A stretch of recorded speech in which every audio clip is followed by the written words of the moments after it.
And welcome to another edition of the Hank Unplugged podcast. In fact, this is the first edition of 2020, and it is with a good friend, Dr. Jay Richards.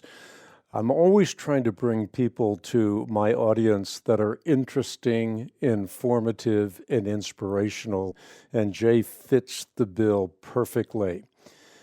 Before we actually talk to Jay, I want to make sure that you're subscribing to the Hank Unplugged podcast.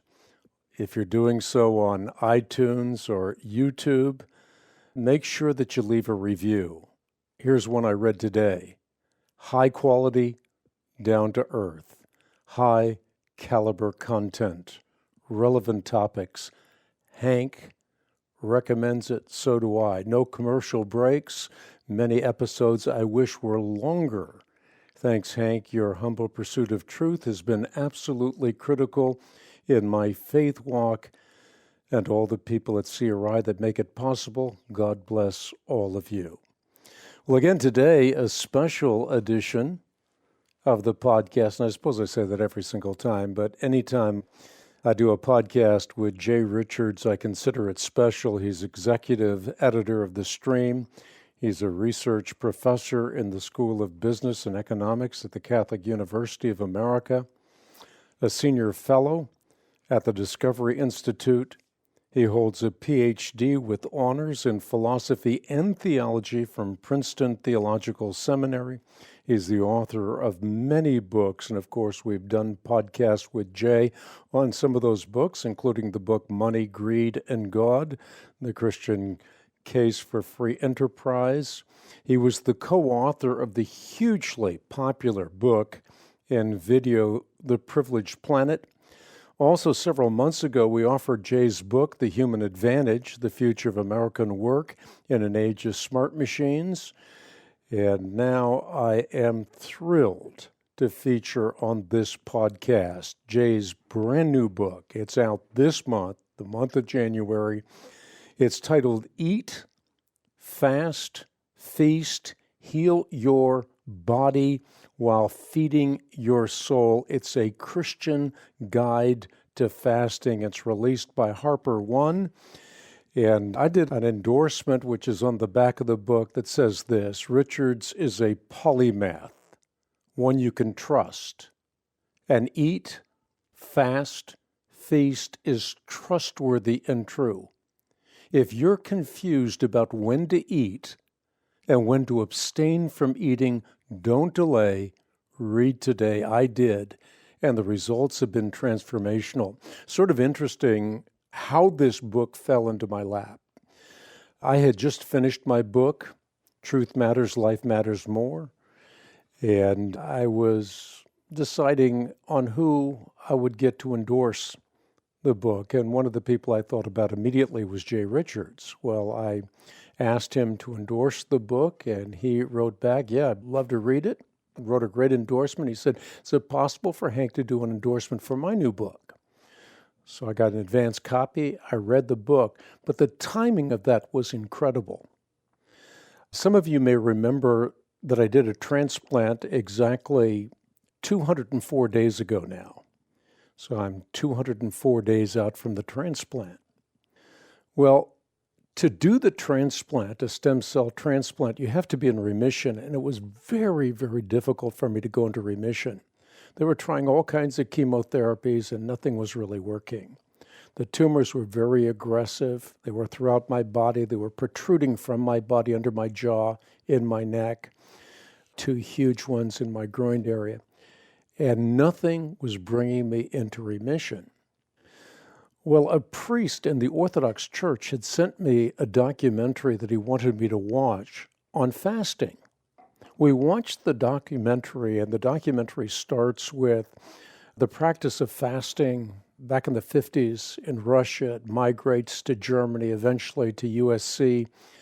And we watched this documentary. I was so interested in it. I watched it with my special assistant, Stephen Ross. We watched it together. We decided on the basis of watching it that this was not just anecdotal evidence, but this was peer-reviewed evidence. We followed all the trails and decided, to make a long story short, that this would be the thing that I should do, and perhaps it would get me into remission.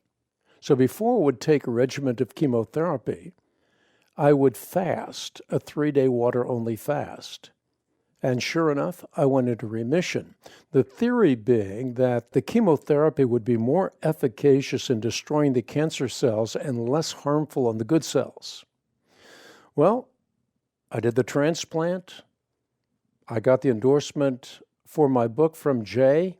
I got a copy of his book, started reading it, and lo and behold, Jay was singing a very similar tune. So this book, the very book that we're going to be talking about today, Eat, Fast, Feast, fell into my hands at exactly the right time. And so, Jay, I am indebted to you in many ways. You've been a great guest on the Bible Answer Man broadcast, on the Hank Unplugged podcast. I love what you've written, but this book has absolutely been transformational for me. So I'm glad with that long prologue to have you on the podcast today. Hank, it's great to be with you. I mean, it really is quite a story. I mean, obviously, providential timing. And my own discovery of fasting was in many ways really very serendipitous and not honestly as inspiring as the one you just told. I mean, it was essentially, I had tried fasting on and off for decades. My wife and I tried it in the 1990s when Bill Bright was talking about 40-day fast, and did it for a while, managed to do 24-hour fast, and kind of, just found it really hard. And we still do, the kind of short fast that Catholics would do, little tiny ones, and abstentions from meat on Fridays during Lent, kind of minor things. But it was really only as a result of a medical procedure that I had to go 36 hours without eating anything. And it turns out I was actually eating a really low-carb diet at the time, and noticed 36 hours in, then I felt really lucid. My brain was clear. My mind was clear. I was working out, feeling strong. I thought, this is very strange. So I thought, well, do it, what everybody does. I Googled information on fasting, only discovered there's this growing trend, of course, starting in California, of people doing major fasts, and a growing body of scientific research extolling the various physical benefits of fasting, quite apart from the spiritual benefits. It's just the sort of irony of that just about the time that most Christians, with the exception of Eastern Rite and Eastern Orthodox Christians, have quit fasting, tech bros in California and scientists would discover the physical benefits of fasting. And so the book is my attempt to try to connect those things, to say that, look, God has created us from the dust of the earth and the breath of God. We are this hybrid of the physical and the spiritual. There's no reason to assume that those things need to be separated. And if fasting is something that God wants us to do, which I think it is, we should expect that it's going to be beneficial, not just spiritually, but physically as well. And it certainly has been for me. And I've often said that God is not interested in healing us physically. He's interested in healing the whole of us.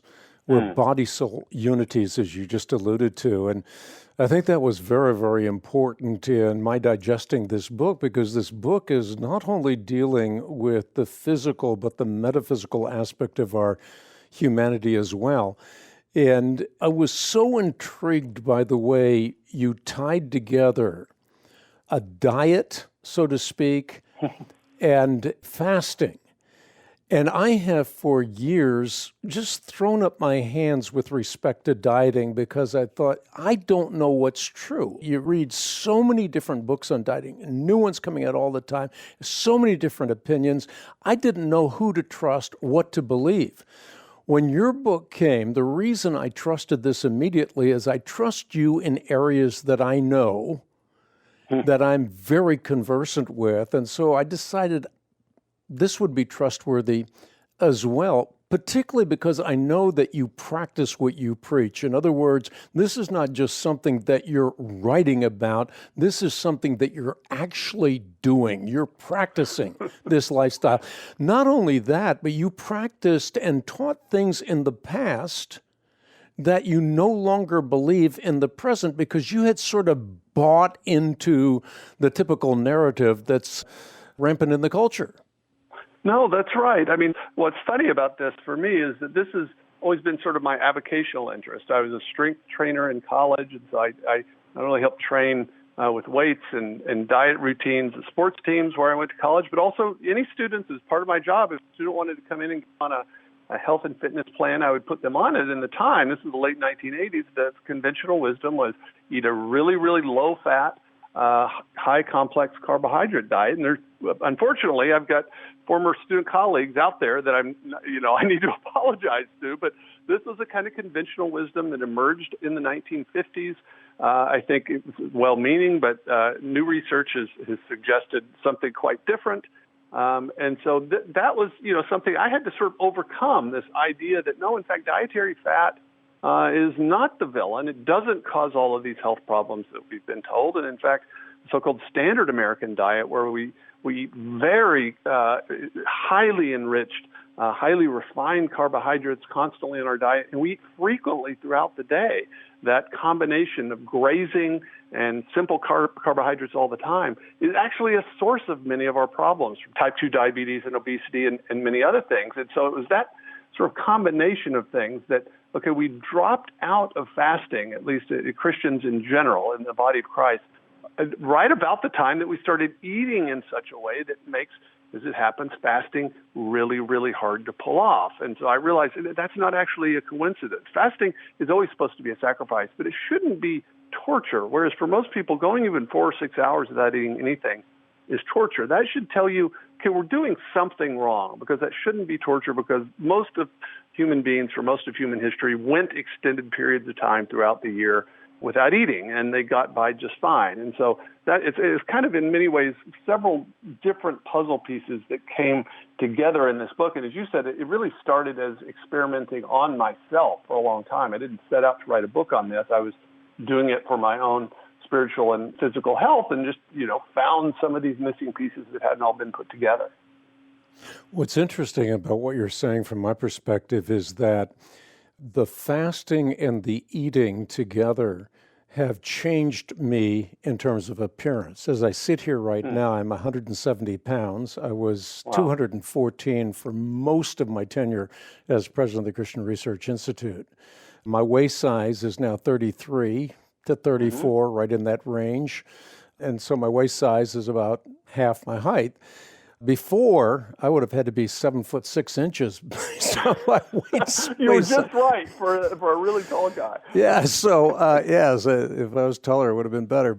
But yes, this is actually not something that I'm talking about as though it's a great theoretical idea. This is something I've put into practice. I went through your 40-day program. It's actually 46 days, but there's a magic, so to speak, and perhaps that's the wrong word to use, but there's a certain authenticity to using the number 40. So you didn't arbitrarily choose to start people on a 40-day program. It actually has a biblical basis.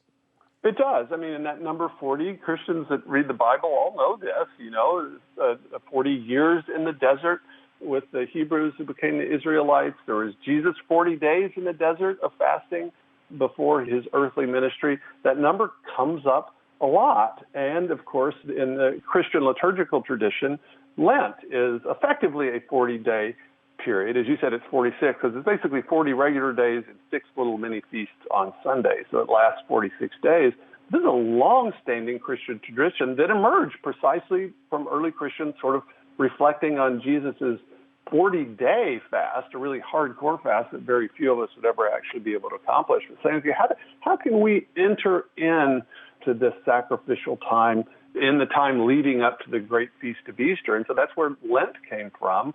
And as it just so happens, if you're not used to fasting, and if you're not used to using the part of your metabolism that allows your body to burn fat effectively, you can sort of think of the human body as a hybrid. We can burn sugar using carbohydrates, but our bodies can also convert fats into these fuels called ketones and use those perfectly well as well. But because of the way we eat, most of us don't ever actually produce a lot of ketones. We don't really use fat for fuel. And so if say you've spent decades just eating the standard American diet, it takes you a little while for your body to get used to burning fats for fuel. And I argue that's actually what you need to be able to do to sustain fasting for a lifetime. It takes about 40 days, as it turns out, for your body to make that transition where it's actually easy to do that. And so that's the 6-week plan in the book, is designed for people that have never really fasted or fasted successfully to slowly transition, I think, in the most painless way possible, to adjust your body and your practices and your habits so that fasting just becomes a part of your daily and your weekly and your seasonal lifestyle from here on out. Until I started following this method, I was never able to get rid of my stomach. My stomach is gone. Wow. I have a couple guys sitting here in the studio that can look at me. I'm telling you the truth. I have no stomach anymore. It's gone. But that's because I've been burning that fat. This was a fat reserve, right? Yeah. So I've been burning fat instead of burning sugar. I've turned from a... No, that's right. Yeah, and it's a really good design for most of human history. If you think about, for most of human history, people would sometimes, especially if you're in a hunter-gathering lifestyle in which you're hunting animals, you have a bounty, and so you eat it, but you don't have a refrigerator, so you don't have a lot of really easy ways to store that stuff. And so you eat as much as you can. You might add a little extra weight, but then you might go long periods of time where you don't have a whole lot to eat, especially during the winter, and your body would need to be able to use those reserves. So if you have fat reserves on your body, that's food energy that your body is reserving for a time when you don't have a lot of food. And then you're able to kick into that fat-burning metabolism. It uses that rather than storing it. The irony of our modern way of eating is we're basically telling our bodies, burn only sugar, just use all the sugar, and any extra that you eat, store that as fat on your body, but put it away really far away, like in a deep freeze where your body can never access it. And so we can be walking around with 10 or 20 or 30 or 40 extra pounds of food energy on our bodies, and yet it's sequestered so that our bodies can't actually use it. That's the irony. And so we actually end up scrambling what is actually a really good design for getting us through periods of food scarcity. But the blessing of the modern age is that most of us never encounter food scarcity, and that is indeed a blessing, but it comes with this cost if we don't recognize and replicate in our lifestyles this kind of more natural pattern of eating, that is, eating modestly most of the time, fasting some of the time, and feasting every so often. That's the pattern, the kind of punctuated pattern in life that I think God has designed us to live. And we've gotten out of that so that we just basically eat all the time, and then we feast some of the time too, which just means eating more than we normally do. That's not the pattern that I think is best for our design plan. There's a certain resistance that people have to fasting, particularly in the Christian world. First of all, the general population fasting, people are just used to gorging, particularly in America, and gorging on the wrong foods. But Christians are also a little reticent about fasting. It's as though this is a works-based kind of an idea. You have images in your head, as you write about in the book, about extreme cases of fasting and abstinence. And so since the time of Ulrich Zwingli, there has been sort of a bias against fasting, very much like there's a bias in the Christian world today against the real presence of Christ in the Eucharist. Talk about that and how to overcome that bias. Absolutely. And I'm aware of this in large part because it was in my own mind for a long time. I thought of, especially if I thought about, like Catholics that I knew marginally, and I knew, they just ate fish on Fridays. And that seems sort of arbitrary if you don't have the kind of historical context for it. And then I knew, Jesus never really explicitly commanded us to fast. Yes, he fasted, but he never told us to do it. So I don't see that maybe it's not all that important. And then, as you said, it's just hard to do if you try it.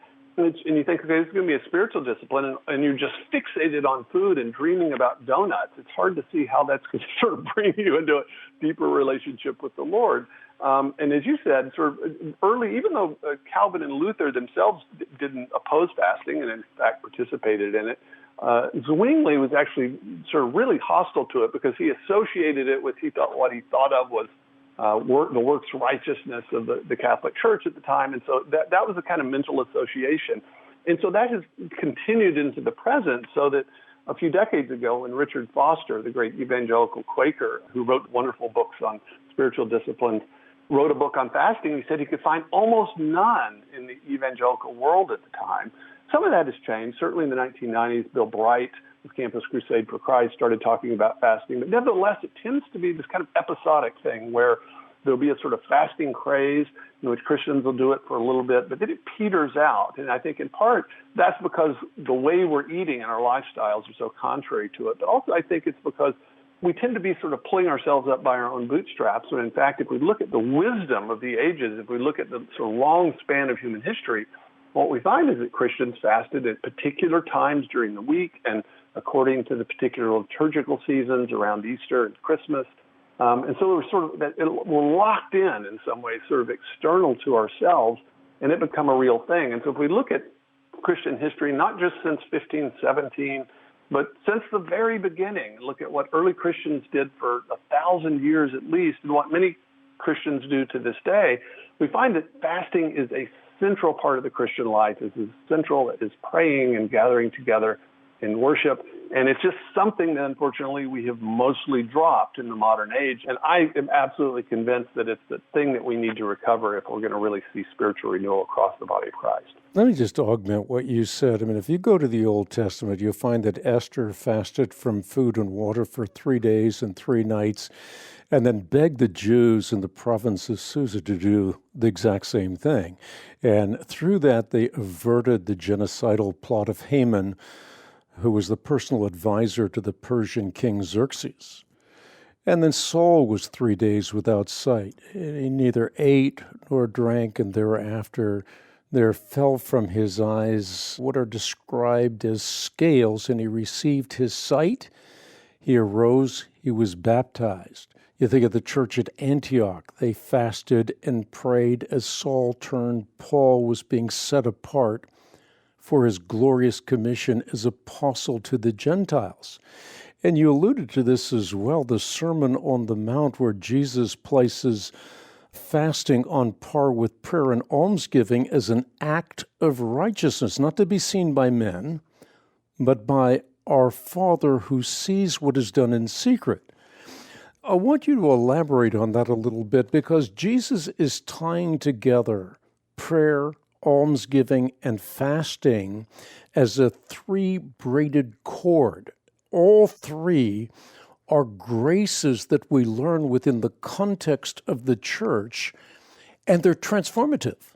Absolutely. I mean, that's the funny thing is you say, okay, well, Jesus didn't command us to fast, and that's because he assumed that his followers would fast. In Matthew 5, he says, when you pray, when you give alms, when you fast, don't look dismal like the hypocrites. In other words, when you do these things, these are spiritual realities. You don't want to try to get an external reward by wandering around and being ostentatious about it. But of course you're going to do it. You wouldn't say, well, Jesus didn't command us to give alms. No, he presupposed we were going to do that. And as you said, tying these things together, we think of prayer, obviously, as a supremely spiritual thing we do. We think of alms as an artificial division, but we think of giving alms, okay, well, that's social justice. That's sort of helping people. Yes, we're supposed to do that too. And then fasting, well, we're not sure exactly what that is, but here we have in Jesus really his command where he presupposes this, all these 3 things together. And I think that's a perfect example of the unified view that we ought to have as Christians, and that Christ, of course, models for us. It wasn't God didn't just come down as a ghost. He came to earth as a human being, born as a baby in a manger. He lived a normal human life from conception and birth through death. He is human, body and soul, not just a sort of God pretending to be a human being. And in the incarnation, he specifically chose a natural fast. We assume probably he drank water in the desert, but he fasted for 40 days so that he was physically hungry at the end. This is a very physical reality, and I think that when we over-spiritualize the faith, when we try to say, well, all this stuff's sort of symbolic, it doesn't have anything to do with our bodies, we're kind of distilling out part of the message of the gospel, which is, at a certain level, absolutely a physical thing. We believe not just in the immortality of the soul, but the resurrection of the body. And I think part of the truth of that is lost precisely because we've dropped out and quit fasting as an essential part of our prayer life. And a lot of people are thinking, well, you're appealing to what Jesus said, and I'll go along with that, but why appeal to what the early church did? And they forget the progression from Jesus to the apostles and then the apostolic fathers and the holy fathers and to every Eucharistic assembly throughout the land. So there's a lot of weight you put on the teachings of the early church that sometimes is minimized in the modern day church. Yeah, and that is a temptation. I think that there's no reason why if a person is Catholic or Orthodox or Protestant that they need disregard that with the early church, but I think there tends to be a reflexive kind of attitude that, okay, sort of nothing important happened, I don't know, maybe from the end of the writing of the New Testament until, sometime in the 16th century in Europe. That's really just, if you just step back, that's a really odd view to have, that the people that were closest in language, in culture, in geography, that either knew Jesus directly or knew his disciples or were taught by his disciples. This idea that they wouldn't have anything important to say or to teach us is just an extraordinary thing. It seems like all things being equal, somebody that speaks the same language that Jesus did, that lives within 100 or 200 miles of where he was on the earth, and that is still in the same culture, that they're likely to understand pretty well what Jesus taught and what he handed down. And so when you find something that's practiced unanimously, as fasting is, this wasn't just an exotic thing that one or two church fathers tried. You can just, every single one of them talks about the miracles and the importance of fasting as a part of the basic Christian life. This is just utterly taken for granted. And so I would treat that as sort of overwhelming evidence that, we should at least give the benefit of the doubt to this practice. And if we're going to not do it, we should have really, really good arguments, I think, to overcome what is really a kind of abiding precedent of Christian practice throughout history. I want to talk for a moment about the structure of your book, because when I got the book, I read it almost like a novel. I love the way it was formulated, because you're not just dealing with the food pyramids or the way that you ought to eat. It's always interlaced with the fasting. So the structure of the book was very fascinating to me, and it was a very easy book to read.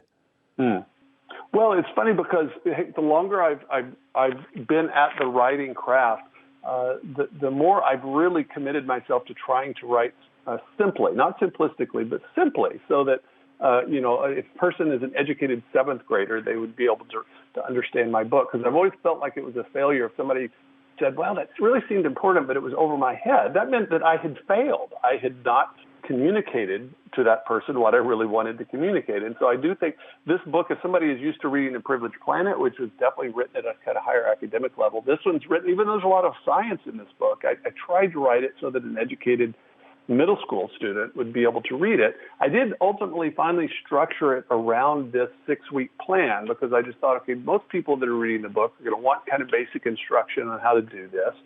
And I realized that the more you fast, when you first start out, I wanted to make this easy, and so I actually encourage readers to, for the first week, not even try to do anything that you would think of as fasting, but just to eat ketogenically. In other words, to eat in such a way that your body will get rid of the sugars and the carbohydrates it's used to using, and will rev up this fat-burning metabolism. And so that requires that you don't eat a whole lot of carbohydrates, that you eat a pretty high-fat diet and moderate protein diet. But when you do that, after a few days, your body starts producing these ketones, which are, again, these fuels that your body takes fat, it converts it to ketones, and then your cells are able to use that as energy. But once you're in that state called ketosis, where your body is producing, your liver literally producing these ketones that your body can use for fuel, fasting becomes easy because your blood sugar is really stable at that point. It's on the low side of normal.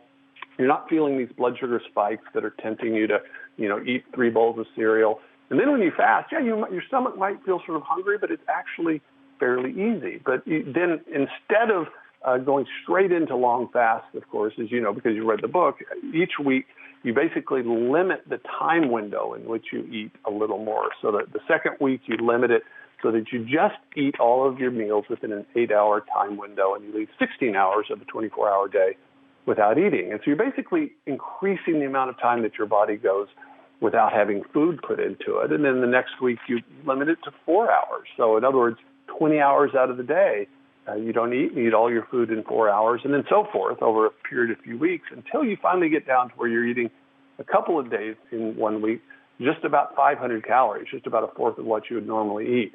By that point, you are ready to do 24, 36, 72-hour fast without a whole lot of trouble, actually. But it's something that somebody who'd never fasted and suddenly decided they're going to go 3 days without fasting would be absolutely brutal.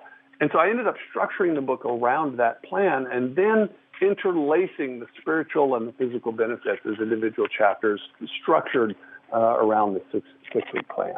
Very, very different than any diet book I've ever read before. No, I love to read this book. I've actually, C.S. Lewis said that an unlettered man is a man who reads a book only once. And this is a book that I've read now from cover to cover 3 different times. Wow. On top of that, I've gone back and accessed the book for questions that I might have had So this is not a book that I recommend that people get and read once because it's so easy to get away from it. It's so easy to start to fudge on some of the principles. And I want to start with one of the principles that you've underscored in this book, and that is intermittent fasting, which, for example, last night, my last meal was at 4:30. My next meal, which was today, the first meal of the day, was at 11:30. So I had an intermittent fasting period of time, and you're talking about the health of doing that very thing, and you're saying that though breakfast is a dead metaphor, it really does allude to intermittent fasting. It does. I mean, this is the sort of current term of art, as you said, intermittent fasting, but that just essentially means that there should be periods of time during the day or during the course of the week when we don't eat and periods of time when we do eat, and those should actually be separated. So as opposed to what I had taught for years that, well, if you want to keep your blood sugar level, if you want to keep your body holding on to muscle and you don't want your body to store fat and go into starvation mode, you need to eat really frequently. Eat 6 small meals a day, and that will keep everything working really well. It turns out there's never any evidence for this, and now there's a lot of reason to think that's just a really bad idea. What intermittent fasting does, it just says, look, limit the amount of time during the course of the day when you eat, whatever it is. And so if you go, most of us, ironically, now eat essentially for effectively 16 hours out of the day, and then we go maybe 8 hours just while we're sleeping without eating, and so we eat something right before we go to bed, and we eat something right after we get up, and then throughout the day. And so the first sort of step to make is just to switch that ratio to go 16 hours of the day. So in other words, that includes, of course, the night when you're sleeping, and eat during an 8-hour window. And it seems difficult if you're not used to doing it, but this is roughly what people did until really the 1960s. Even I growing up in the 1970s and 1980s, I can remember this idea that, well, don't eat a bunch of snacks, eat 3 square meals a day and let that be it. And so that would mean you might eat breakfast at 8, you might have dinner at 5:30, and then you didn't eat again until the next morning when you broke your fast, when you had breakfast.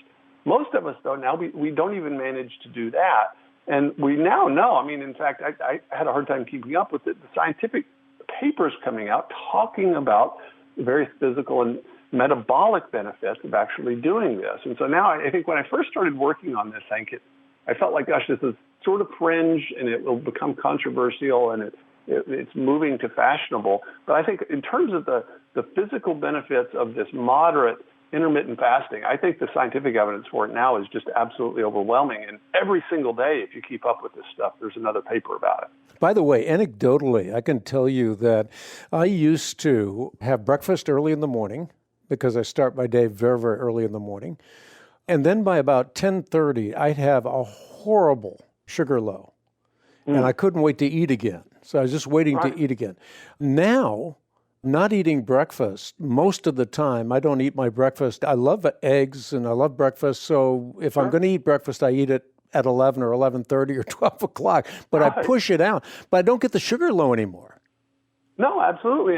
That's the funny thing is that so many people, my wife jokes about it now because she's a pretty avid faster, but she was one of these people who said, oh, no, I think I must have hypoglycemia because I have to have something to eat every 3 or 4 hours. I just can't handle it.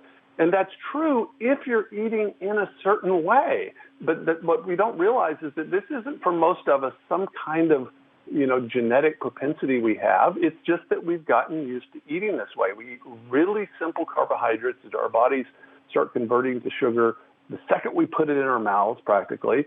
And we do this frequently so that we're constantly perturbing our blood sugar. Our blood sugar, you don't want a lot of sugar running through your bloodstream. It's actually really, really dangerous. And so your body's really good at sweeping sugar out of your bloodstream. We can hold about a teaspoon or 5 grams of sugar in our bloodstream at one time. If you think about it, that's not a whole lot of sugar. Right? It's like 1/6 of what you'd get in a soft drink. And so your body immediately has to get rid of that. And so what it does is your pancreas releases the substance, think of it as a signaling hormone called insulin, that basically tells your cells, okay, absorb this sugar, get it out of your bloodstream. And we do this constantly to our cells, and then that insulin goes up, it pushes the sugar out of the bloodstream, the insulin goes down, and then that signals, okay, give us some more sugar. And so the signal goes to your brain, give me more sugar. And we're on this treadmill where we're actually training our body to keep asking for more and more sugar, and the more we do that, the more we need, and the more resistant our cells get to insulin, so the more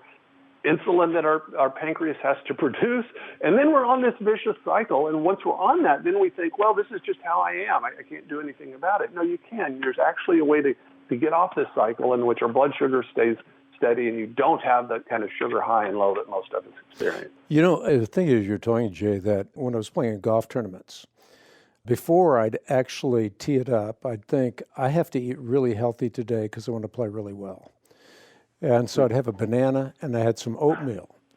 And when I'd start the golf tournament, I'd always sort of had the shakes. And it wasn't because I was nervous. It was, I just had the shakes. And I didn't realize until I read your book that it's not just a bad habit of drinking Coke, which I never did, but it's not just that, but you can eat certain foods early in the morning for breakfast that turn to sugar in your system right away. And then you get those shakes, and then you get that odd feeling that has to wear off. And sometimes it'd take 1 or 2 holes for it to wear off. And by that time, I was 2 or 3 over par. That's right. It doesn't take long. And that's the irony, because, I mean, I was always the same way. I mean, I probably haven't had a regular soft drink full of sugar in 20 years. I just, I knew that. I mean, even in the 80s, when we were all supposed to eat low-fat, high-carb diets, we knew that sugar was just straight sugar, especially liquid sugar, was not good for us. And so that's the one thing that all these diet regimes all kind of shared in common. What I didn't realize is, I always ate oatmeal. I ate lots of bananas and lots of fruit. And, under certain contexts, I'm not saying those are bad things, but if that's the kind of main source of calories and you're doing this to yourself constantly, or you're doing it to yourself first thing in the morning, even if you think you're doing the healthy thing, you could still be as much on this cycle as somebody that's, eating donuts and drinking apple juice every morning, ironically. Talk about dietary fat. We've been told for years and years and years by those that are authorities on diet that dietary fat is bad, that saturated animal fat is super horrible for us. That now turns out to be mythology. That's exactly right. I mean, what's funny, Hank, is that I had been reading the literature on this before I ever got into fasting. It was about 6.5 or 7 years ago. I'd heard people that tried low-fat stuff, and I had heard about this book, Good Calories, Bad Calories, by a guy named Gary Taubes, that was a Science magazine writer, arguing essentially that most of this conventional wisdom of supposed nutrition science is actually wrong. It's based on a couple of flawed studies, and then a bunch of advocacy groups, but that in fact what's happened is that we've gotten worried. We started panicking in the 50s and 60s and 70s about animal fat and natural fat. We replaced it with a bunch of artificial fat from industrial seed oils and from things that aren't oily, things like cottonseed, right? Things that are not naturally oily, and we stop eating that. And then, of course, we got to eat something. And so what's happened is we've dropped the amount of natural fat from our diets, is we've increased the carbohydrate and the sugar content, and then that correlates perfectly with the increase in obesity and type 2 diabetes and other so-called metabolic diseases that have just been absolutely epidemic proportions now in the West, in places that replicate this diet. And it really should be counterintuitive if you kind of take the long view. If you look at how animals that eat, what they do, if a lion kills an elk or something, it actually goes for the fatty portions. That's what it focuses on. And so what we've essentially done in the last half of the 20th century is this kind of vast countrywide, and in some ways civilization-wide experiment in which we drop out these natural sources of nutrients and calories. We add these artificial kind of nutrients and calories in the form of industrial seed oils, and then we vastly expand the amount of sugar that we're eating. And at some point, somebody had to connect the dots. And over the last several years, there have been a number of groundbreaking books from Gary Taubes, whom I mentioned, Nina Teicholz, who wrote a terrific book called The Big Fat Surprise, which really exposed just how bad these nutritional studies and advocacies have been that have convinced us that fat was bad. And so I was already very interested in that and already been testing this. I've been testing ketogenic diet eating and low-carb diets. And so I was already kind of primed for that. And in many ways, I had my own intellectual prejudices to get over. The first one was the dietary fat thing, which was the big one. The second was just the idea that it could actually be good for you to go a long period of time without eating, because I thought, well, that's going to put my body into starvation mode. Turns out, again, if you look at the scientific literature on this, it's just not true. And so we're kind of in this lag period in which a lot of the popular imagination in the U.S. News and World Report dietary reports are way behind the times and behind the actual scientific literature, which is actually, I think, on the cutting edge, is telling us a lot of this stuff. And if you're interested in it, you can actually find it, but you've got to get below the headlines, unfortunately. Talk about the myth of a calorie is a calorie is a calorie, that all calories are created equal. And therefore, you take in a certain amount of calories, you have to do a certain amount of exercise to offset it. Yeah, it's essentially treating our body as if it's a simple energy system. Because, in terms of the physics, it's true that fat per gram has 9 calories, whereas protein and carbohydrates have 4 calories. And so you say if all it has to, our bodies, the only thing that matters is the amount of food energy that goes in, yeah, that would be true. The problem is that our bodies are not simple thermodynamic systems. We're complex biological systems, so that every input creates a particular response. Our bodies are like thermostats. So, I mean, my best example in my own life was my life as a high school student. I was, my sophomore year, I think I was 6'3", about 137 pounds. I had worked my way up to about 153 pounds by the time I was a senior in high school, eating everything I possibly could. Now, the calories in, calories out should say, well, okay, so why wasn't I gaining a huge amount of weight? Well, the reason is the more I ate, the more calories my body used. It would just kind of crank up the energy. And so our body would just use up more energy. That's the kind of basic fallacy of this idea. The idea is, it's not that calories are unimportant. It's just that our body responds differently depending upon what we're putting into our bodies. And so if you eat, for instance, a very high-fat, very low-carbohydrate diet, your body's actually going to use more calories on average than if you're eating a high-carbohydrate, low-fat diet. You're going to be warmer. Your body's going to be more thermic energy that your body is producing. And so that's the kind of key thing that's missing in a lot of these, eat less, move more types of dietary advice, is that our bodies respond differently to different kinds of food inputs. And so we're not just consuming abstract calories or generic calories. We eat foods that have particular effects on our metabolism, and depending upon what they are and how we mix them, they're going to have different effects. And so that's the kind of key thing that's missing. It's really easy to think of our bodies as just, okay, the only thing that has anything that matters is how many calories I eat. That's simple to remember, but to have to think about these macronutrients and the way they affect our insulin levels and blood sugar, it's a little more complicated. And so unfortunately, we've been fed this it's really a kind of cartoonish understanding of human physiology and metabolism that doesn't serve us well. By the way, there's nothing complicated about the book. Once you get the major premise, it's stuck in your mind and you can apply it. But to that end, I want you to deal with something that I'm sure is in the back of the minds of a lot of people listening to us right now, and that is that they have been burned by diets over and over again. They go on a diet, they lose the weight, but then they end up gaining the weight and then some more. And then they find another diet and they do the same things. So they've been burned so many times.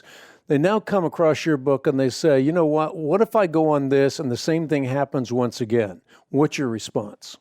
I mean, that is an honest response that I expect, and I get this question from a lot of people. Here's the key thing. Almost any diet that you go on will work in the short run, and then it will fail in the long run. And I don't need to tell your listeners this. Anybody that's tried it knows this is true. It's exactly what happens. But the reason is because most diets involve persistent calorie reduction, in which you decide, okay, I'm going to eat a little less, and I'm going to do that every day until I get to my target weight.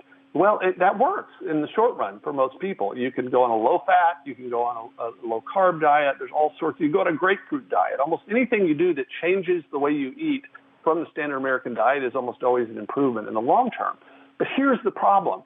is that doing that kind of persistent calorie reduction changes your metabolism. And so if you keep eating less than your body needs, what your body does is it just slows down its metabolism to adjust to that kind of lower level of food intake. And you will, in fact, if you do that for a long period of time, you actually lose some of the lean body mass that you have. In other words, you lose some muscle, so your body's not using as many calories. Well, and so what happens is that if you start eating again the way you were, you've got a slower metabolism now, and so your body's going to be in the mode where it wants to store fat at that point. That's the difference between dieting and fasting. Fasting doesn't do that. Persistent calorie reduction will lower your metabolism and slow your resting energy expenditures. That's a technical term. Fasting doesn't do that. It turns out if you do a water-only fast for 24 hours, your metabolism actually goes up. So the amount of energy that your body is using goes up. It releases certain hormones like norepinephrine that increase our metabolism. It releases human growth hormone, which preserves the lean muscle mass.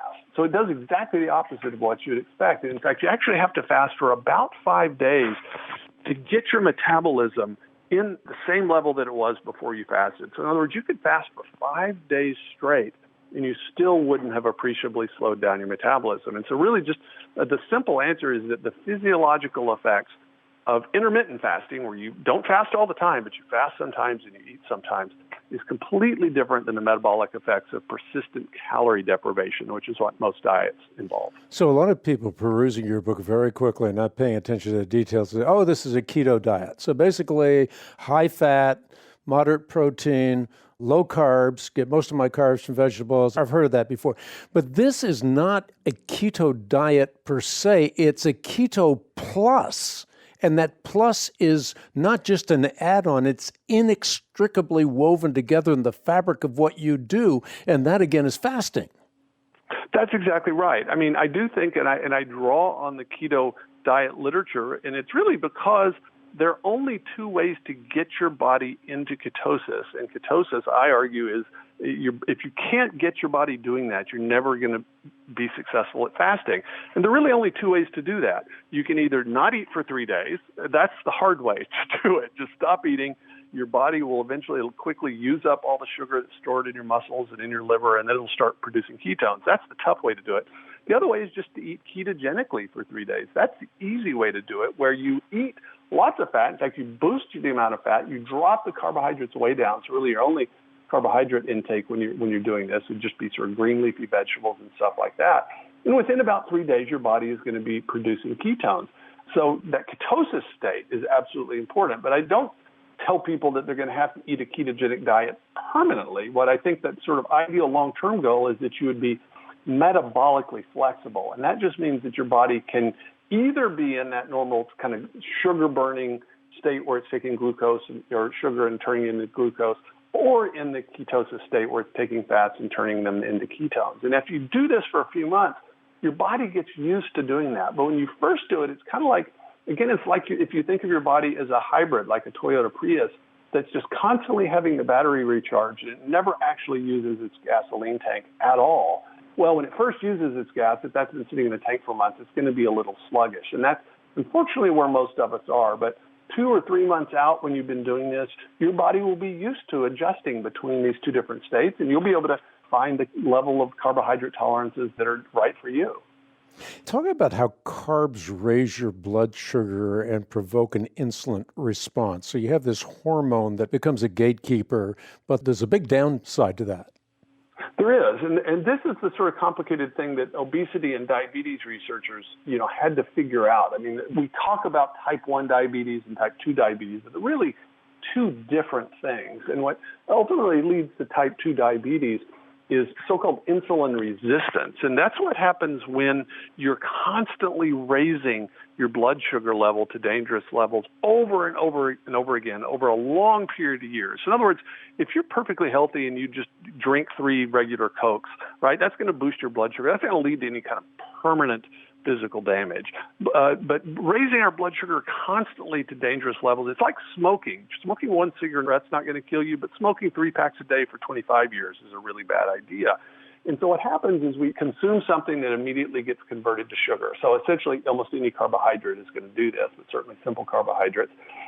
that immediately that sugar enters into our bloodstream and it gets above a certain level, and our body is very good at getting that sugar out of the bloodstream because it's very bad for your veins and your arteries and your organs to have high blood sugar. And the way it does this is with this signaling molecule called insulin that's produced by your pancreas. And so your pancreas sends a signal out into your blood, insulin, and insulin is essentially a signal that tells all the cells in your body, open up and take some of this sugar, right? So it's literally what it does. And then if it's working properly, those cells open up and they absorb the sugar from your bloodstream. And then the insulin goes down and your blood sugar levels drop back down into normal levels. Now, our body, if you're healthy, is really good at doing this, and it does it really quickly. But if you do this constantly, so you're constantly having high blood sugar, what happens is that your cells can only take so much of this. They themselves can only take so much sugar, and so they start resisting, sort of putting up the barriers to absorbing more sugar, but you still got too much sugar in your blood. So what's going to happen? Your pancreas is going to produce even more insulin to get the cells to open up to absorb that sugar and take it out of your bloodstream. And so you keep this cycle going. Do this for years and years and years, and you end up with what's called insulin resistance, where effectively the cells in your body just are resistant to the effects of insulin, and then you get persistent high blood sugar, and you go to the doctor, and you've got really bad high blood sugar, and the way your doctor fixes that in many cases is by giving you more insulin. So you now are taking artificial insulin. That helps the problem in the short term, but again, it just treats the symptoms and not the problem. And so your body keeps doing this. And then, of course, in the meantime, what's been happening is all this extra sugar has been being stored as fat, subcutaneous fat under our skin, which is the kind we don't like to look at. It's not really all that unhealthy. But then so-called visceral fat. And the visceral, that's your viscera, that's your intestines and your liver and your stomach. In other words, storing fat around our hearts and our livers and our intestines.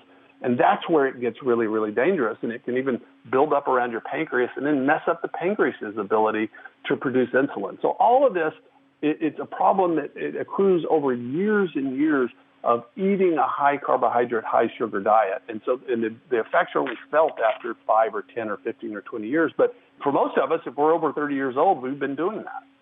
Talk about the importance, Jay, of drinking lots of water, being hydrated. Yeah, it's funny because this is the thing. I feel like I'm a broken record in the book, but I'm constantly reminding people when they're going through this regime to drink lots and lots of liquid and to keep up their electrolytes, so things like magnesium and sodium, and so actually increasing the amount of salt that they consume. And the reason is because, to sort of put it simplistically, I mean, the word carbohydrate, it's right in the word, so it has the word carbon in it, right, carbo, and then hydrate, as in water, hydrogen, right, H2O. Carbohydrates, they bring with them sugar molecules. And so your body, when you're eating a high carbohydrate diet, actually stores extra water. And so you actually, depending upon your size, might have 5 to 7 extra pounds of water that you're carrying around. When you start fasting, or let's say you start the transition plan and you do a ketogenic diet for a week, the first thing that's going to happen is that your body is going to flush all of that extra water. And when it does this, it also tends to flush some of the electrolytes that are in your system. And this is a lot of people that did the Atkins diet in the 1980s and 1990s had this thing. They would have an Atkins flu or a so-called keto flu where you felt dizzy and you just didn't feel quite right. You might even feel kind of nauseated. Turns out the reason is because your electrolytes are imbalanced because you're losing a bunch of water. Well, and so you need to counteract that when you're first doing this. And so it's sort of counterintuitive, but people that are first on a ketogenic diet for a week need to be drinking broth and things like that have a lot of extra salt just to keep your electrolytes up. I also advise people when they first start doing this to kind of stay away from the scale. And the reason is because the first thing that happens when you start eating this way is you lose that water, and so all of a sudden you're 5 or 7 pounds lighter. And it might tempt you to think, okay, I'm going to lose 7 pounds a week as long as I stick to this. Well, you will slowly be losing body fat as well, but that first weight that you lose is actually all that extra water that you were holding on to because of the carbohydrates. And so that's something that if people have heard, well, I tried the Atkins diet back in the 90s and it made me feel sick, it was almost certainly because people didn't really understand this relationship about water and electrolytes. So if you're doing this, you just boost up the amount of water and you increase the amount of salt in your diet. And for most people that do that, they don't feel any of these weird symptoms. That just seems like heresy when you mention salt. Have lots of salt, but I love it now. I mean, I have my vegetables, the spinach, but lots of salt on that. It just seems like completely the opposite of what I'm supposed to do. Tastes great, and it's good for me. No, that's right. I mean, a lot of these things, if you actually look into the details, now we know, look, if you have really, really high blood pressure, and so increasing salt in your diet can actually increase your blood pressure. But if you don't have that problem, there is absolutely no evidence that there are health problems with having a high salt diet or having salt in your diet. In fact, if anything, there's probably more bad things that can happen than good by doing that. And so this inordinate fear that we have of salt, it doesn't make any sense under normal circumstances, and it makes even less sense if you're eating ketogenically or you're fasting. You really need to keep up the salt intake in order to make sure that your electrolytes stay balanced. You make the claim in the book that we have two brains. Cash that out for people, because it's absolutely true. I mean, it's a compelling case, but a lot of people don't think of it that way. No, they don't. I mean, this is when I first heard this idea that we had two brains myself. I was actually very skeptical and had to look into it, and very quickly discovered that, in fact, it's true. We actually have a bunch of neurons in our gut that is attached to our large intestine. If you think of neurons as brain cells, well, they are, but they're not just in the brain. It happens. We have a bunch of them down in our gut. Moreover, we actually have, there's this kind of information superhighway, this powerful nerve that connects our brains directly to our gut that it turns out is very important. It's important for our emotions. It's important for our brain health. And I suspect that one of the reasons that there's this kind of amazing mental lucidity that you experience when you're fasting is this kind of information superhighway. We know that fasting changes the so-called microbiome, that is, the organisms that live in our gut that we carry around with us. They actually do different things. They produce different chemical signals and transmit information to our brains. And so I think one of the things that's happening when we're fasting, one, we're producing a lot of ketones, and our brains really like to use ketones as a source of fuel. And the second thing is that we're changing up the types of critters that exist symbiotically in our gut, and those are also transmitting things to our brain. So this is all kind of cutting edge stuff. This isn't anything that we really knew 20 years ago, but it's now not all that controversial that, yes, we've got this kind of brain-gut connection. We've got neurons in our gut, and that there's this mysterious connection between what's happening in our brains and what's actually happening in our gut with these critters that we carry along. One of the most intriguing chapters in the entire book for me was a chapter that's titled Fasting to Fight Disease and Live Longer. And there you talk about a number of different things, including how this kind of eating pattern, how fasting alongside the eating pattern or inextricably woven together with the eating pattern can cure all kinds of diseases, actually, or stave them off. That's right. And, you know, in many ways, this is the part of the book. I almost wanted a whole separate book on this, but I couldn't do that. But this is kind of the cutting-edge research. And as you know, Hank, one of the things that people are using fasting for is to basically make chemotherapy easier. So a lot of people, it's still, you know, somewhat controversial, but people that are undergoing chemotherapy have discovered that chemo is both more effective and actually much less difficult if prior to chemotherapy you undergo fasting. We've known for a long time that fasting has an effect on things like epilepsy. In fact, it was the fasting and ketogenic diets were the really kind of only way of treating childhood epilepsy for a long time.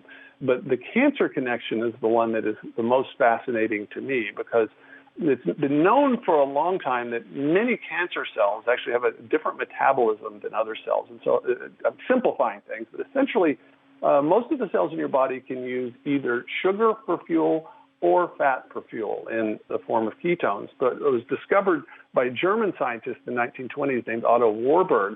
He discovered that most cancer cells, because of essentially a break in them, are not good at using fat. They need to use sugar for fuel, which suggests that if you deprive your body of sugar, in other words, if you just use fat for fuel, you'll feed all of your normal and healthy cells and actually, in a sense, could be starving the cancer cells. And that, to me, is one of the most exciting things. It's still the kind of cutting edge of cancer research, but there are a number of very respected cancer researchers, including Walter Longo in California, that are actively researching this. I call it a tantalizing hypothesis in the book, but I really do think that we're going to discover some important stuff about the connection between fasting and cancer in the future. I have no doubt about this because, before I went into the transplant, I had to do a physical test and a mental test. They repeat it after 100 days, I think, after you do the transplant. And they see if you've lost any mental acumen or any physical abilities, and I scored just as high afterwards as I did before. And I was involved intentionally during this whole period with the intermittent fasting. I did do, as I mentioned earlier in the podcast, I did the 3-day water-only fast to make the chemotherapy less damaging to my good cells and more efficacious in destroying the cancer cells. So, again, it's anecdotal with me, but certainly I think it's been very helpful. But something else that you mention here is that I have a little neuropathy in my feet. There's the possibility of regenerating some of the nerve cells and so forth using these same methods. That's right. And this is because of a process that's now well understood. But again, this is your recent information, is a process called autophagy. And autophagy just means, literally from the Greek, it's sort of self-eating. But essentially, you could think of ourselves as having these two different modes. They can have the kind of go-go mode where you're using energy and you're having to use your muscles to do stuff, and you're eating, and so your body's actively having to metabolize and break down foods and store it and things like that. And that's the mode that when you're eating, your cells are going to be in, this kind of go-go mode. But there's also a recycle and repair mode in which your body, if it's under certain conditions, your cells will actually start repairing either some of just the metabolites and the sources of energy they may reuse, those simple proteins, but may actually repair and recycle some of the broken organelles. So you think of your cell as this kind of complex integrated factory, has hundreds of different kinds of systems inside it. Some of those things break down and they need to be repaired. Well, it turns out our cells have a mode in which they repair themselves, and it's called autophagy. Now, but here's the interesting thing. Here's how it's connected to fasting. If you're eating constantly, you keep your cells in go mode rather than recycle and repair mode. The main way to have your cells signal that it's time to repair is fasting. About 36 hours into a fast, your cells go into this stage of autophagy where they start recycling. So they recycle nutrients that they have. They break down and recycle parts. In fact, at the extreme, they even go into programmed cell death, where the cell basically kills itself, it's recycled in the larger system, and then a new cell is replaced. This is a really important kind of recent scientific discoveries, and the connection with fasting is just really much more recently has been made. And I suspect, and again, this level of kind of testable hypothesis, that it's this effective fasting on autophagy, that is effective fasting on cell recycling, that is the reason people are finding all these amazing health benefits to fasting, because it literally you're signaling to your body, okay, slow down, settle down, and repair and recycle. Of course, that's what you want to do that with your car. You want to park your car. You don't want to run your car at 5,000 RPMs all the time. And you don't want to do that with your body as well. So many fasting follies over the years. You mentioned some of them in your book. I know that you respected Bill Bright as I did, but he bought into a particular fasting paradigm that turns out to be very, very deflective. Yeah, and this is in the 1990s, and Bill Bright, this is the first time that I tried fasting. My wife tried fasting, was under inspiration from Bill Bright, and he felt called first to undergo a 40-day fast on his own, and then to call American Christians to do this. It was before the turn of the next millennium. But he had gotten this idea, and so far as I could figure it out, it's really just kind of the juicing craze in the 1990s, which everybody kind of thought juicing was good for you. And so even though he advised a fast, it wasn't really a water-only fast. And so he advised that people would drink fruit juices, drink vegetable juices, and boil potatoes, and then drink the broth of that. And they could do this sort of without limit as long as they didn't eat solid food. And, of course, he didn't realize that essentially what he was saying is you're going to keep your body in that sugar-burning mode, so it can never access the stage of ketosis in which fasting is really most beneficial and most productive. And so that's sort of the irony, is that I think that's why it's important. Look, if God made us physical and spiritual creatures, then if we're careful about studying physical science and biology, we should be able to discover things about our bodies and figure out how best to fast, so that our fasting regimes and our habits and patterns are not arbitrary things that we make up. In fact, they make sense spiritually and they make sense physically. And so you absolutely, if you're trying to do a prolonged fast, the last thing you want to do is to eat or drink a bunch of sugar. That's going to literally prevent you from getting in the state where fasting is beneficial. So let's talk about the 46 days very quickly. It's 6 weeks. Maybe you can run through quickly what you're going to go through in 6 weeks. Reason I'm asking this question is obviously your book is forged around those 6 weeks, but I want to get to the fact that once you have accomplished this, you're then able to go on to bigger and better things, that there's a sweet spot in fasting for 5 days. And if you do that a number of times a year, you can accomplish a 40-day fast, but in a lot less prohibitive way. So I want people to understand that, because I'm at the place in my own life where looking at a 3-day water-only fast is not a daunting thing whatsoever. I sort of look forward to it because I know that there's going to be mental clarity that comes after the first 36 hours. I'm going to start feeling really strong.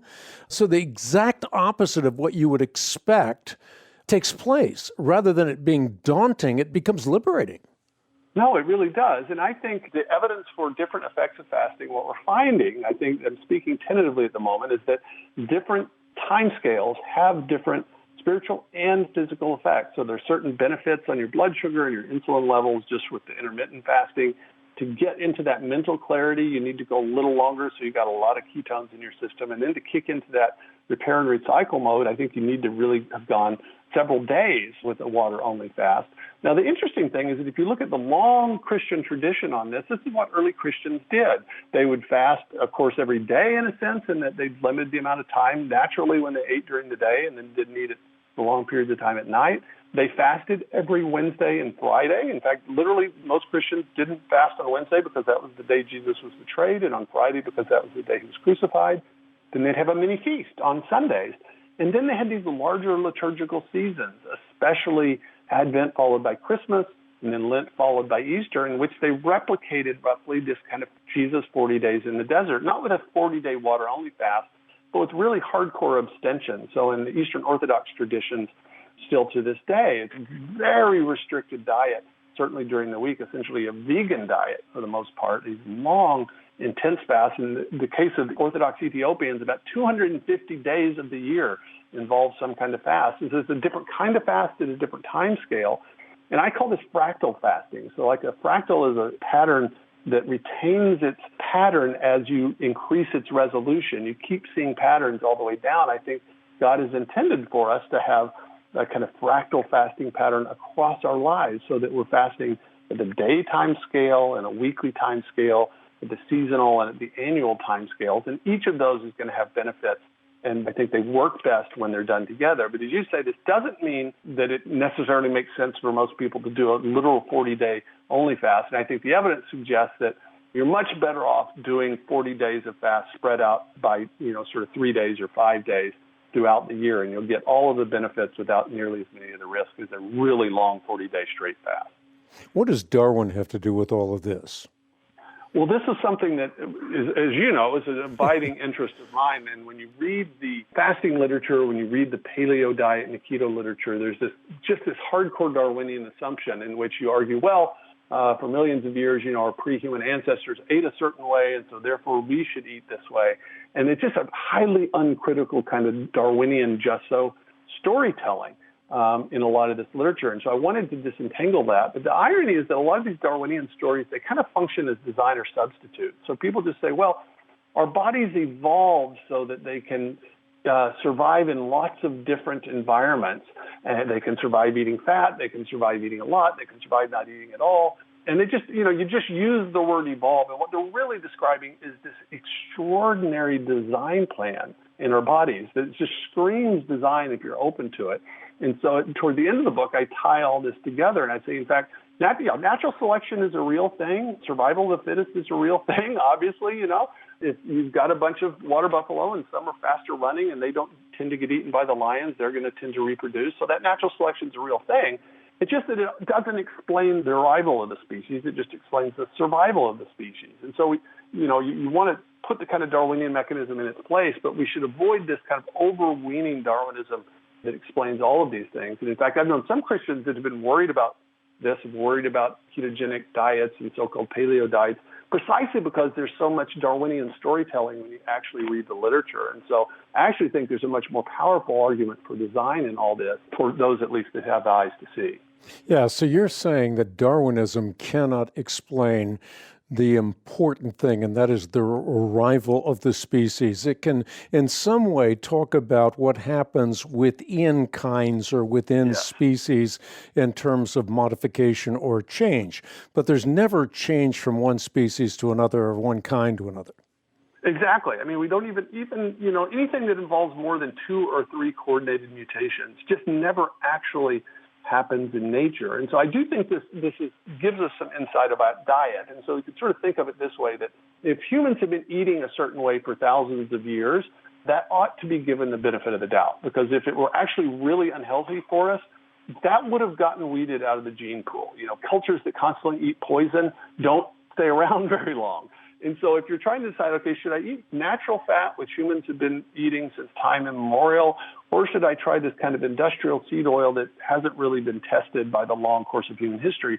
The benefit of the doubt ought to go with the thing that has antiquity in that case. And that doesn't mean that everything new is bad, but I think there's a kind of benefit of the doubt for something that has been sifted for hundreds or thousands of years of human history. It's probably likely not going to kill us, whereas if it's something brand new, it just simply hasn't been tested. And so I think that there's a reason for, if you can use natural selection essentially as a filter across time, but if you're trying to use it to explain the system as a whole, this incredibly coordinated metabolism in which you can use all these different kinds of fuel at different time scales, it's just completely powerless to explain that. Let's go back to the title of your book. We've talked about eating. We've talked about fasting. The last big word is feasting. And this is an important part of the book. You're saying that feast days are not cheat days. That's right. The first thing that comes to mind when we think about feasting, we're thinking about cheating, okay? We're finally going to have a little bit of a reprieve from this whole sordid mess, and we're going to gorge. But that's not a cheat day. There's a difference between a feast day and a cheat day. And in fact, you want people to repeat it over and over again, and so it's part of their memory trace. Exactly. Because this is the problem. Say, well, this is my cheat day when I get to eat something I really like, and I'm not torturing myself. But if you look, what's funny is it's the one thing that most of us as Christians have retained. We still celebrate Christmas and Easter, which are the feast days. And so I am absolutely not going to be the kind of person that's going to say the killjoy that says we shouldn't do that. The problem is that the feast always made sense in the context of this pattern of fasting and feasting. But what we have now is we just eat our fill constantly and frequently every day. And then on so-called feast days, we eat more than we normally do. And so that's the kind of temptation to think that it's actually, it's a cheat day. But first of all, who are you cheating? You're not cheating anyone. But if it's in this context of this punctuated way of eating, in which, in fact, you eat modestly most of the time, you do real fast part of the time, and then you occasionally do a feast, I think we should throw ourselves into that. I think that's what God intended for us to do. And in fact, this is the kind of way in which salvation history and biblical history is structured. We start out, as the church fathers often pointed out, a type of fast in the Garden of Eden, in which Adam and Eve are commanded not to eat from the tree of the knowledge of good and evil. And then at the end, in the book of Revelation, there's this heavenly wedding feast in which we enjoy in the kingdom of God this feast with the wedding feast of the Lamb. And so this pattern of fasting and feasting, it should be a part of our daily lives. It's also a part of salvation history in our eternal lives. And we would be missing out on that if we never celebrated feasts. I just think that feasts end up actually losing some of their power and their meaning if they're not accompanied by fast as well. Something else that I found interesting as I was going through your book originally, I was thinking, I don't like this, I don't like this, I don't like this, I don't like this. I'm talking about in terms of food. Mm-hmm. But you make the point in the book that your palate changes over time. And I've experienced that with cancer because when I was going through the radiation and chemotherapy, I lost my taste buds completely. So I couldn't taste food at all. And then when the taste buds started coming back, coffee would taste like mud. Nothing tasted good. And you had to sort of force yourself to eat. But eventually, my taste buds came back. In the same sense, or in a similar sense, there's a way in which your palate actually changes where foods that seemed oppressive to you actually start tasting like sugar or start tasting sweet to you. So you start liking foods that you disliked before. That's exactly right. We all know this. If you think about ourselves across the course of our lives, there are things that tasted terrible to us as children, like Brussels sprouts for me, just tasted horrible as a child. Well, I really like Brussels sprouts now. And so we know that these things can change. And I'm not just lying to myself. I actually think that they taste good. But I know in my own experience with this, I loved the flavor of sweet things, and I never craved a salad. I ate salads. I never thought about them. But after doing this for a few months, your palate does change. If you cut out lots of carbohydrates, if you cut out sugar, you vastly increase the amount of green vegetables that you're eating, they actually start tasting sweet to you, and you actually start craving those things. I do think actually a shift in your microbiome is part of the picture, because depending upon what you eat most regularly, the critters that we keep in our guts are going to vary. If you have a high carbohydrate diet, you're going to tend to favor the organisms that like that. If you eat a high fat, very low carb, sort of green vegetable rich diet, you're eventually going to end up with a microbiome that has those affinities, and I think it's probably sending signals. And so I actually think part of our cravings are the result of signals that we're getting from our gut. It takes a little discipline to shift your diet, but anybody that does this for a couple of months, you can test it for yourself. I mean, I tell people, look, unless you think this is going to kill you in a week, just try it for a couple of months, and you can persuade yourself simply by your own experience or not. Talk about the pros and cons of wine, particularly red wine. Yeah, and so I looked at this because, of course, the fate of red wine and wine in general on health tends to wax and wane. And so for years we're told you shouldn't have any alcohol, and then much more recently we've heard that at least moderate amounts of red wine are probably good for you.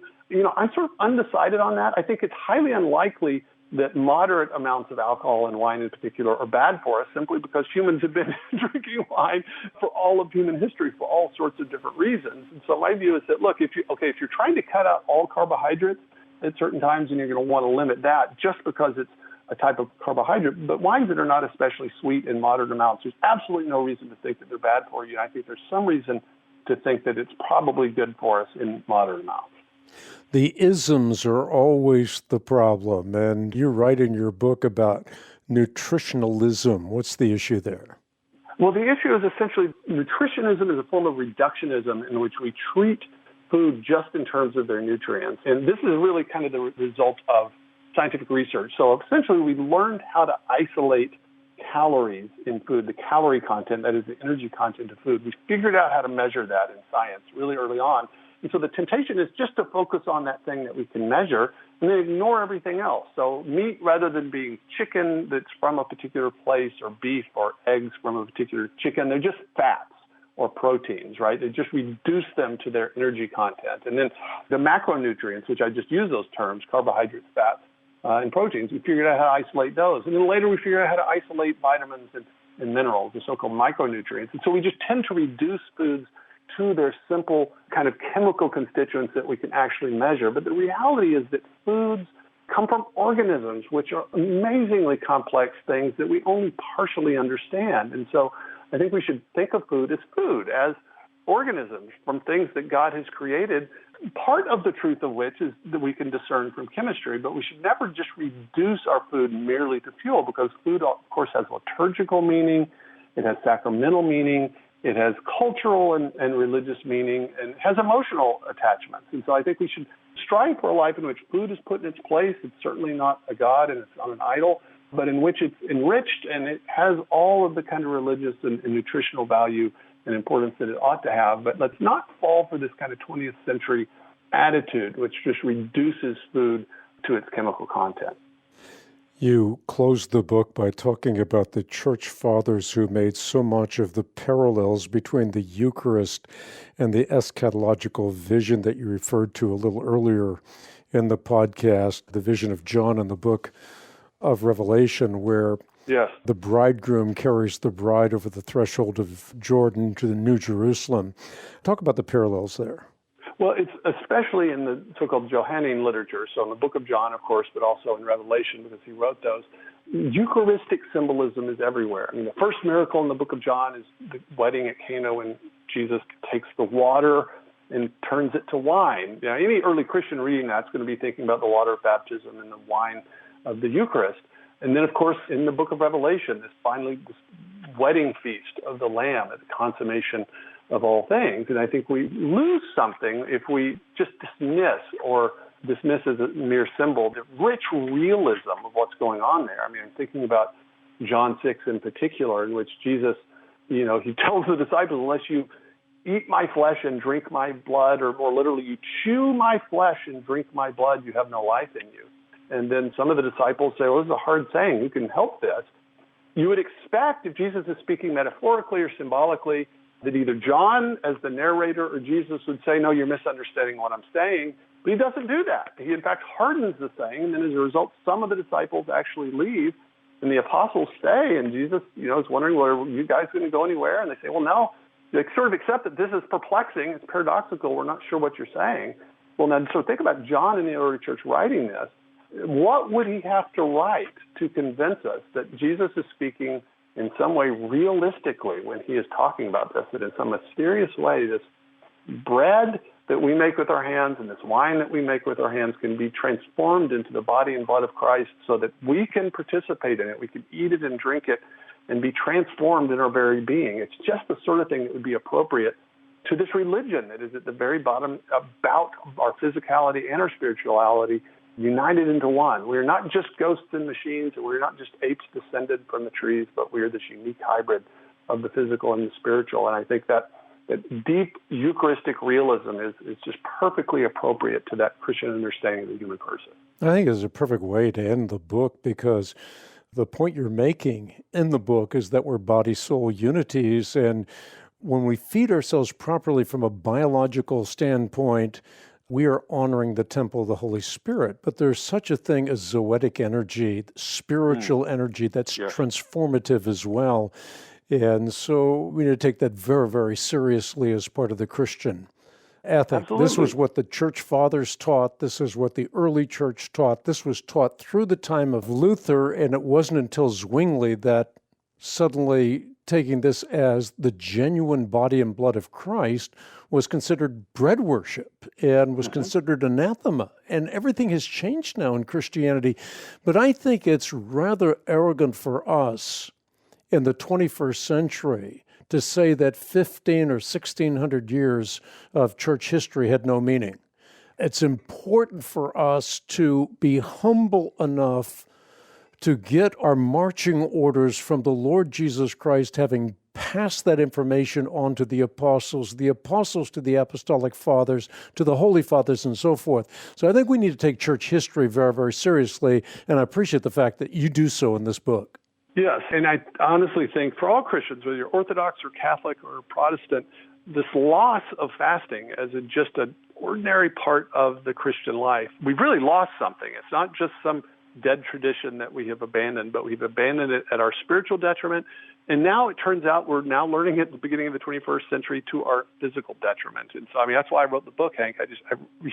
I'm on a mission to try to convince Christians of whatever tradition that this is something that we need to add as a part of our spiritual Christian walk with the Lord. I'm hoping and praying and assuming that many people will go through this 46-day period to get started, and I can testify that's transformational. As we wrap things up, walk us through that. You do that in a number of different ways. Obviously, you do that in terms of the formation of the book, but you do that in the table of contents, you do that in the appendix. There are many different ways that you get sort of the skinny on what's going to happen during those 6 weeks. That's right. The first week is essentially learning to eat ketogenically so that we can rev up the fat-burning part of our metabolism. And so you're just going to get to eat a lot of fat, a lot of natural fat, whatever your favorite forms are, fatty types of meat, and get all of your carbohydrates from green leafy vegetables, pretty much as you want to eat. And by the end of that first week, your body will be using fat for fuel. So you'll be in a different metabolic state. And then after that, the second week, you limit the amount of eating to an 8-hour period. So you shift to a 16-8 protocol. Eat for 8 hours during the day and then go 16 without it. Then the next week, you limit it to a 4-hour window. So you're still not trying to cut calories. You can eat all the food you want or that you normally eat during a 4-hour period. Then the next week, you limit it to a 1-hour period. So called one meal a day. You can have a really big meal. And then you're going 23 hours out of the day in a fasted state. And then the next week, so it'd be the fifth week, you actually try the so-called fasting mimicking diet where you do eat a little bit. You eat about 1/4 of what you would normally eat, but it's basically one small meal a day. And I suggest that people do that at least 3 times during the week, but keep eating ketogenically to keep that fat-burning metabolism going up. And then finally in the 6th week, you're really positioned to be able to try a fast from either 36 hours to 72 hours. And a 36-hour fast just basically means if you quit eating say on a Tuesday night. You don't eat all day on a Wednesday, and you wait to eat until Thursday morning at breakfast. And a 72-hour fast is, of course, 3 full days. But after that, after the end of that 6 weeks, you'll have all the tools to be able to figure out, okay, how do I want to integrate this permanently into my lifestyle, permanently into my week, and hopefully plug yourself into the traditional Christian liturgical calendar so you can be fasting with the worldwide body of Christ, because hundreds of millions of people are following that calendar, and it's the sort of easiest way to tap into the fasting patterns that have been a part of the Christian life from the very beginning. And I suppose that at the end of the day, your prayer would be that all of this is not a program, but it is the way in which the church of the 21st century can become strong again, as opposed to having a weak, impotent church, a church that can conform the culture to Christ. Absolutely, and amen. That's exactly the point. And just as if you think about Jesus fasting for 40 days in the desert, he was preparing for fighting the forces of darkness in his earthly ministry. And this was like a spiritual boot camp before he started that. It was a 40-day fast in the desert. If it works for him, I'm convinced it can work for us individually as Christians, that it can work for the body of Christ here on earth. And we are making this book available to everyone listening to the podcast. If you support the ministry of the Christian Research Institute, the Bible Answer Man broadcast, the Hank Unplugged podcast, or 24/7 outreaches around the world, I'd be happy to send you a copy as my gift to you. This is a very readable book. As I said, I've read this book 3 times myself. I've put this into practice, and I can tell you it is transformational. And I don't think this is just transformational for a year and then I'm off on to something else. This is going to be a new pattern for the rest of my life. Of course, it coheres with what we do in Orthodoxy with respect to fasting. The case for fasting is made in such a way that you cannot deny it. Just read the book. Again, the book available to those who support the ministry of the Christian Research Institute. You can give in a safe, secure fashion on the web at equip.org. Again, ask for the book. We'll send it out to you as our way of saying thank you. You can also write me at Box 8500, Charlotte, North Carolina, zip code 28271. Again, you can write me at Box 8500, Charlotte, North Carolina, zip code 28271. Jay, as always, this has been an enriching time. I am deeply grateful, just on a personal level, that you've written this book, because this book has been transformative for me, and I think has been a big solution as I've gone through the healing process from a stage 4, very serious and previously thought to be incurable cancer. So I'm grateful to you. Oh, thank you, Hank. That endorsement means the world to me, and it's been a blessing to you. I hope it can be a blessing to others as well. I'm certain it will be. Happy New Year, my friend. Happy New Year to you. Dr. Jay Richards, again, the book Eat, Fast, Feast, Heal Your Body While Feeding Your Soul, A Christian Guide to Fasting. And there's a little bullet on the front page that says how science is validating an ancient practice. You can read the endorsements on the back of the book, including mine, which once again says Richards is a polymath you can trust. And Eat, Fast, Feast is trustworthy and true. If you're confused about when to eat, when to abstain from eating, don't delay. Read this book today. I did. The results have been transformational. And anyone that sees me can attest to that. I have more energy and strength than I've ever had, and I've just come through an incredible battle with cancer, an unbelievable battle with cancer for 3 years. Now, I could relapse. Anything's possible. Nothing's guaranteed. But I can tell you that this way of eating has allowed me to continue my ministry. This way of making fasting doable for me. I was already fasting according to the Orthodox practice, but this way of fasting intertwined with the proper eating has again been transformational. So this is a book that I cannot recommend highly enough. Get your copy. The best way to secure your copy in a safe, secure fashion is on the web at equip.org. And it is available for those who support the ministry of the Christian Research Institute. So you'll be doing two things. You'll be engaging in a transformational process in your own life, but you'll also help to transform the world through the ministry of the Christian Research Institute. So thanks again for tuning in to this edition of Hank Unplugged. And once again, make sure that you're subscribing to Hank Unplugged, whether you listen on iTunes, YouTube, or wherever it is you enjoy the podcast. And if you're enjoying the podcast, please do us a favor. Leave a review. That review will encourage other people to listen to the podcast and to extend the reach throughout the world. Thanks for tuning in to this edition of Hank Unplugged. Look forward to seeing you next time with more of the podcast.